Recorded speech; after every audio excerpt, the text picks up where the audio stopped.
ganito yung klase nung support na maganda yung settings. Kahit kamay mo lang yung gagamitin ay natatanggal.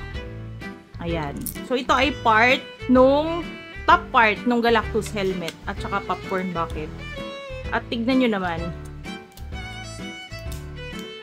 Natatanggal siya ng kamay. Samantalang yung dun sa ulo or dun sa face pala or yung front niya, nagkamali ako ng settings, naging 0 yung top C distance. So, ibig sabihin nun, yung kapit nitong ito, tuktok nito at saka ito, 0, dikit na dikit. Ipapakita ko sa inyo.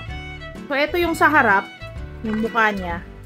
Ngayon, ayan, sobrang kapit niyan. Meron ding mga supports yan sa harap. Ayan no, halos masira na siya. So, ayaw natin yan. At kung titignan natin, halimbawa dito sa likod, sobrang kapit niyan. Ayan no. Ang hirap tanggalin. Ay, naku, ayaw talaga matanggal. So, kung dito naman, ayan no. Nakahirap-hirap. Mukhang placenta. Ayan no.